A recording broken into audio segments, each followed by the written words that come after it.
Welcome to the Craig and Greg Show, presented by Maximize Leadership. Now, here are Craig Owens and Greg Harris.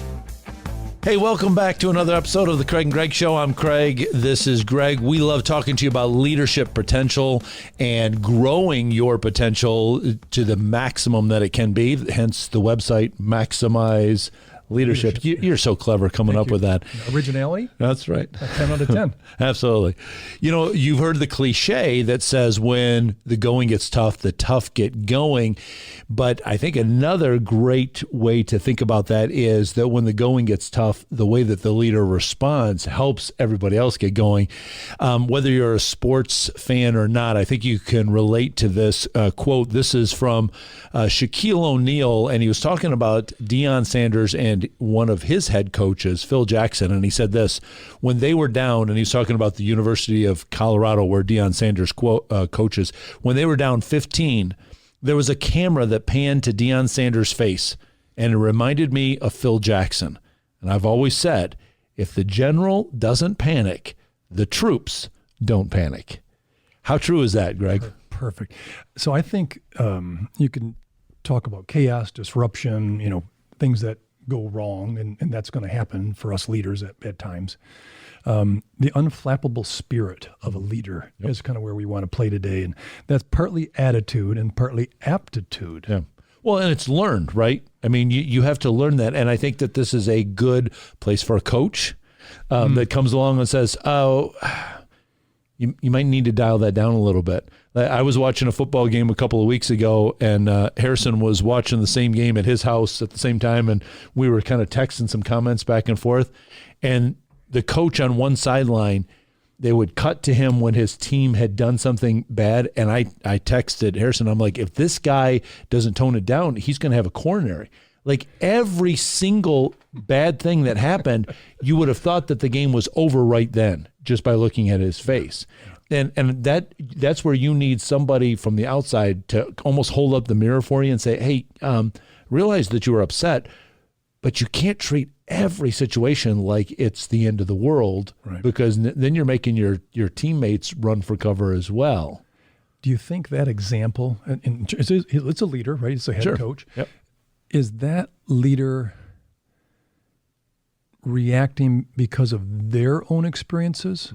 Maybe he just, it could be a female coach of a WNBA or whatever, soccer team.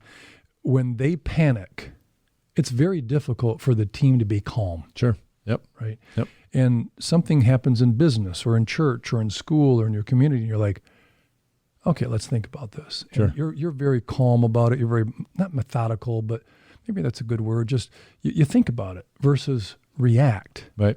And sometimes our response is either going to provide a lesson and build a bridge, or it's going to cause havoc and anxiety. Yep. Well, you had a great, when we were sharing some notes back and forth, I like, you had a great analogy from the world of nature that I wouldn't have thought about with, what's on the outside versus what's below the surface. Why don't you share that? Well, I have a place that's got some acres and some ponds, and I have a lot of waterfowl. I love all of them except one. Yeah. And you know what that one is? Yeah, the Canadian geese. Yeah. I call them flying rats from the north. Anyway, a duck is just gliding. You can see just a little ripple, and they're moving quite fast. Mm-hmm.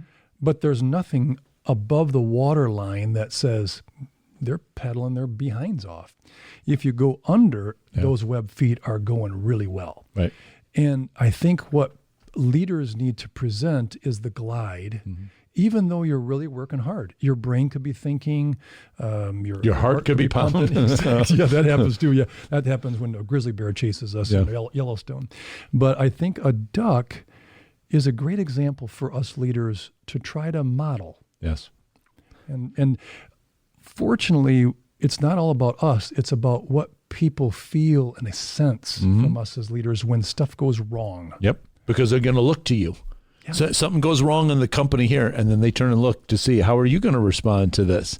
Is this a big deal to you, or is this, and they can see, like, even if you just kind of Number 11. The brow furrows a little bit, or maybe it's the people, they just raise the one eyebrow, and then you're like, yeah, okay, I know what he's thinking. But the explosion, like the lava that comes out, that doesn't help anybody. Well, it's messy. Yeah. And the person that came in maybe didn't even cause the disruption or chaos. They were just telling you the story. They were the messenger. Look, that's what. Don't shoot the messenger. Right. I worked with a guy that handled numbers for our company, and if a month didn't look good, you'd see maybe for about a week the whole curmudgeon part came out. You're like, well, don't talk to him. Whew, he'll bite your head off. I'm like, well, I didn't do the numbers. Yeah. But maybe he's stressed out. Right. What do you recommend a leader does to make sure they don't blow a gasket over something that really isn't, like a pebble in the shoe? All right, well, I can tell you something I learned. Okay, you ready? No. Here it is. Okay.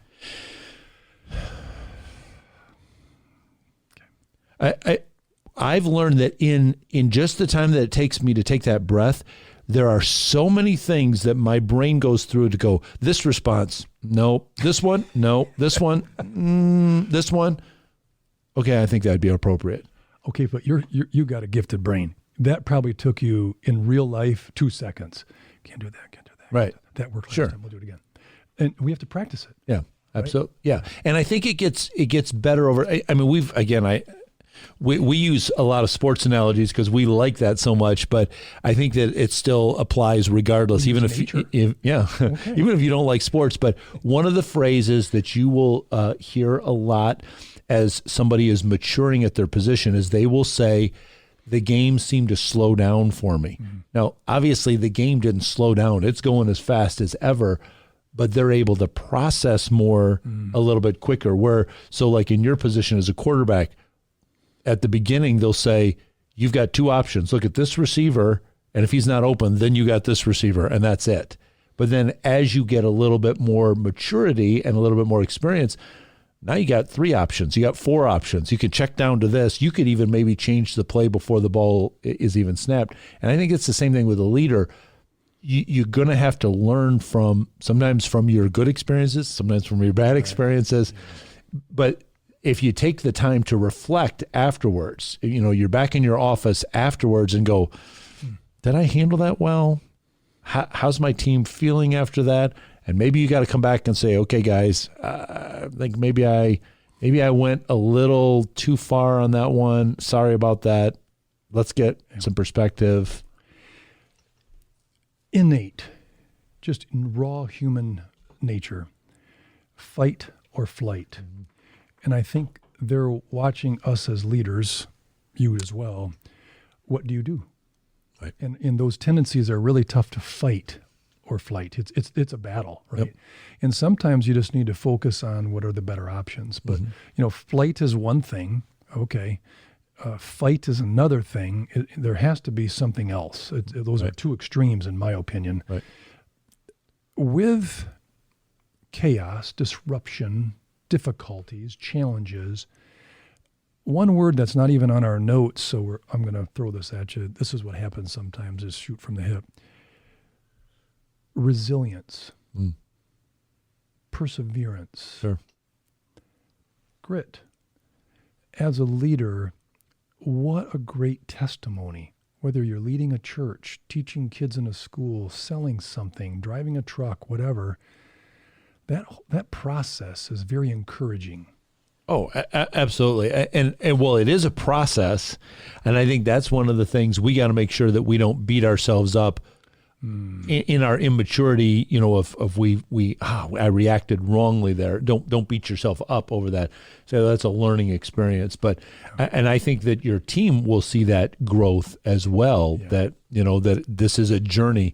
But then we have to do the same thing with our teammates. We have to say, if they respond in a way that maybe they went from a 1 to a 10 and then, okay, we'll wait for them to calm down and then say, hey, let's chat just a little bit.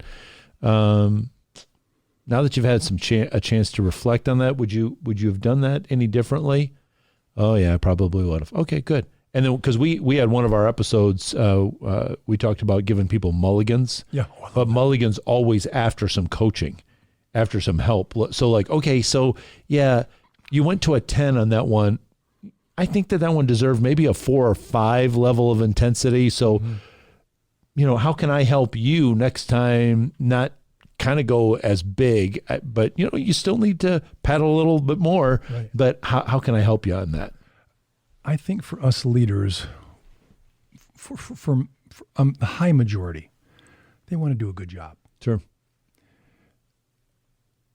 They also want to do a good job developing others. Mm-hmm. And it's tough to model calmness, peacefulness, camaraderie when you blow a gasket. Yeah. And there was a company I was involved in partner-wise, and something would go wrong. It could even be, the copy machine's not working, whatever. That's an exaggeration, but it was 0 to 60 for him. Yeah. It's like, and so no one wanted to help him. No one wanted to talk to him. Why would you go in there? You're going to chew me up? And I didn't even do it. Right. I offered to help, or here's an idea. And they were very uncoachable because they're at 60. Right. And it's not healthy for them. Right. How do you avoid going to 60? Yeah. Not age-wise, speed-wise. Yeah, I mean that's one of those things that I think, in your example, when people constantly are coming in and trying to help, and then after a while they're like, we're not even going in there. I hate to say it. I mean, because I don't like to throw in the towel on people, but I don't know that person is helpable. I mean, if you're not going to receive anything, but I wonder. So this wasn't in our notes either. I'm going to throw it back at you. Oh, this is not allowed. How many leaders do you think that their response like that is because they're trying to protect their own reputation, their own, I don't want to lose face anywhere, and so that's why they blow up, because they have set some kind of like unrealistic standard? I mean, does their showing it on the outside, is that a way of keeping people back on purpose? They want to keep people away from them? Probably. Yeah. It might highlight the insecurity of the leader. And I won't give the title on the book because it's kind of got a naughty word in it, because you said it was a PG-13 episode. But no, I only said PG. Oh, not 13, not 10. Man, you keep pushing the boundaries here. Wow, it's going to be NR in a second. But anyway, I digress. I think for most people, they're afraid to fail. Sure. And the insecurity is they bite or bark, and then you're going to end up with a company culture of only barkers and biters. Yeah. All the good people left. Yep. All the people that said, hey, let's process this. Let's come with solutions. Let's win together. Yep. And you get stuck with the people who are barkers and biters. Yep. And that's not the way we want leaders to finish. You and I didn't want to do that. We don't. Right. We're not. I'm not. And I think insecurity, they kind of want to be tough and rough. This is not, not a general in an army. Right. Barking orders. It's you have to build bridges, and you can't blow them up. And I think the unflappable part is, right. They build bridges. Well, I like so using that analogy of the general. The military forces, they know how to train, and what part of the thing that they train for is thinking about possible scenarios. And so I think that's one of the things that can help us as a leader. You have made some note here about, or in our notes about making plans. We can't plan for everything, but there are some things we can start planning for. How could the plans ahead of time help us to not blow up, not get stressed out in the moment when something's going sideways? Sports is a fun analogy. We use nature, the duck paddling underwater. I believe sports gives you an adjustment time at halftime. Sure. And I just wish for us leaders that we would make adjustments at halftime in the middle of something disruptive, Yep. in the middle of something destructive, in the middle of something chaotic.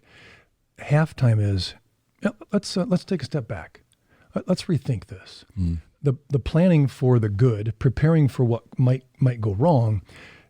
In an offensive coordinator and a defensive coordinator in a football game, the offensive guy is saying, what's he going to do? Right. The defensive guy goes, what's he going to do? but they still got to do something. Right. So they call a play and they go up to the line of scrimmage and the quarterback goes, that defense is lined up perfectly to ruin this play. Right. And so you audible. And I think as leaders, I'm not asking you all to be quarterbacks, so sorry, but I think as leaders, having that adjustment at halftime, a reflection moment, a pause, I think is really good for others to see, because then they don't go to 0 to 60. Yeah. We didn't influence it that way. Yep. I was just watching. I really like the mic'd up moments when they're it's one player and the camera stays on them. They have a microphone and you're hearing the conversation going on in real time. And I was watching one the other day of offensive linemen, and when he came over to the sideline, a lot of times you'll see the quarterback will sit down with a tablet and a coach. I hadn't really seen it before with an offensive lineman, but he made it an interesting comment. He came over and he said to one of the coaches, "Can I grab that?" And the coach, you could see almost a little bit of surprise. He handed it to him, and he said to one of his other offensive linemen, he said, I was really surprised by what they did. I thought, well, that's interesting. And so then as you go on watching, he's flipping through some things, and then he says, all right, guys, here's what I think. And then all of a sudden the player started becoming a coach. But it started off at the beginning by him saying, I was surprised. This is not what we had planned for. This is what we expected. And he wasn't yelling at his teammates. He wasn't barking at them. He just said, let me see that tablet. I need to step back, get a better perspective. It's a camera from way up here, and he's getting that bird's eye view. Oh, I see what the adjustment. Look at this. Look what we need to do. Yeah. And I think that will help us as well. When something goes sideways in our organization, it doesn't require, boom, I have to respond right now. It might be, you know what? I could feel my adrenaline rush in. I need or to go stress. I need to go outside and take a walk around the parking lot and take a deep breath here. And I just need to relax for a second. Maybe I need to go pray. Maybe I need to, there's something I need to do. Maybe I need to get on the phone and call a friend of mine and say, Lifeline. Let me bounce something off you here. Yeah. How big of a deal is this? And get some perspective before you come in, because sometimes you're going to regret something that you said right in the moment, but I don't think you're going to have less regrets if you pause for a little bit. I don't think that there's a lot of times that people go, oh, you know what? If only I would have responded 30 seconds sooner, I would have been. That doesn't really happen in our kind of business settings. It's a lot better if you take that 30, 60, 90 seconds or minutes, 90 minutes, and say, let me process it a little bit, so I don't have a mess to clean up later. I think, having been in enough chaotic situations in my career, some I caused, some caused from externally, you still got to react to it. I didn't enjoy reacting. Because I had to apologize or excuse my behavior or ask for forgiveness. I like responding, because responding doesn't say right away. React, respond. I like that difference. Yep. I think that's maybe my concern as we go through this podcast and educate ourselves as we're talking and go from the hip once in a while. And for you all awesome leaders out there, reacting never really feels good after you're done. Right. Like, I just puked on them. I just ran out of the room. I just said a naughty word. I just fired someone. I wasn't. We're really not processing, thinking cognitively. Right. It's more of a right. And I think responding, I'm thinking like them awesome people who are first responders, whether it's an injury, an accident, a health situation. I love that they're methodical. They've got all their equipment. They got their vehicle. They're trained. They know what the other teammates are doing to respond. Maybe share something of that. I think that there's those three categories. I think that there is the proactive, what am I going to do up front, the planning part. I think that there is that idea of thinking, all right, I want to respond instead of react, right. And that's going to take some time to remind myself, sometimes it's going to be that, Wait a minute. That's a reaction that's going to be a little overreacting. So let me think. And then I think that there's also the debrief, or as my friend Dan would always tell me from his Army days, an after action review. Ooh, and that's so another shoot from the hip. That's not so afterwards, after we've been through this, let's stop and have a review of this. So, from your experience, from different organizations, where would you do you think that those three things are like a third each, or do you put more weight on proactive, or do you put more weight on the after action review, or would you think that you'd spread that out? Which gets the more weight? Yeah. I think if it is a macro situation, maybe more proactive strategizing. Okay. A micro, kind of one-off, an odd situation, I would want to be more responsive. And so maybe a macro could be 50 strategic, 50%. Yeah. I think a micro could be 50% responsive. Yep. The reaction should be the smallest. Right, just a little sliver. Yep. And then the rest would be the review afterwards. Yeah. Sometimes people don't enjoy it because if they feel like, okay, they're exposing me, but I love reflection. Yeah. So I was involved with some really great organizations with some great people, and we'd go on sales calls, and I loved team sales. Yeah. So I'd bring someone from safety or HR or finance or programs or whatever with me, and we'd meet with the team. And on the way back, they knew exactly what I was going to do when I got in my truck. Yes. I was going to ask them questions. Yep. So how'd that go? What'd you notice? What would we do different? How do we follow up? What would you have added, or what should you add now since we can reflect and assess? Yep. Like Dan. Yep. And it was amazing to see people grow. And then the next meeting we would go out, different prospect or client, and I'm like, oh my goodness, she's doing it. Yeah. This is so cool. Yeah. And that's the kudos to being someone I don't have to be in charge. I just want us all to get better. Yep. And I think people love to know they're not being critiqued. Right. It's just reflection. You're trying to help them. Yeah. Yep. Or us all, Yeah. even myself. And sometimes I would start with like, okay, I made a bonehead decision there and I said this, didn't I?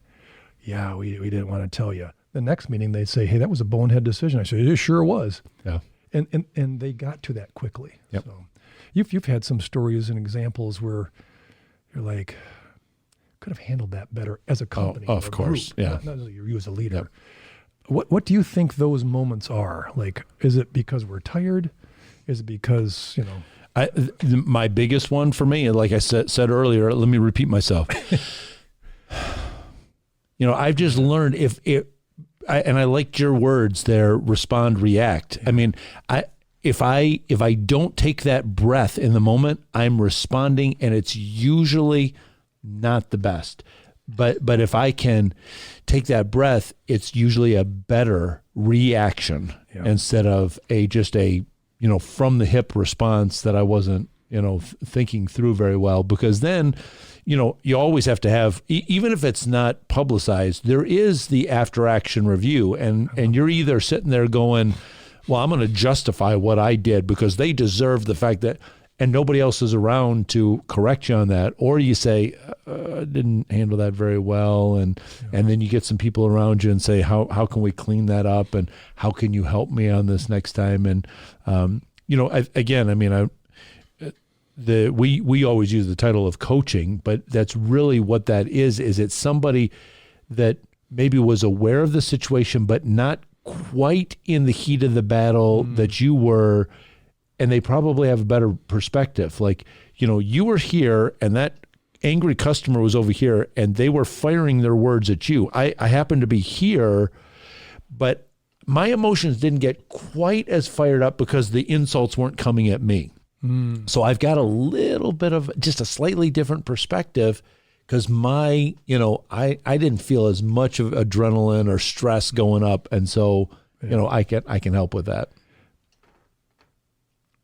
I think some people in leadership are just set on their plan. Oh, yeah, for sure. I think when it doesn't go that way, sometimes we get pushed in the corner to come out like a wild animal because we're trying to defend ourselves, our honor, our title or whatever, our image, whatever that is. I think sometimes plan's great for teams, but sometimes you have to be adapting. Yes.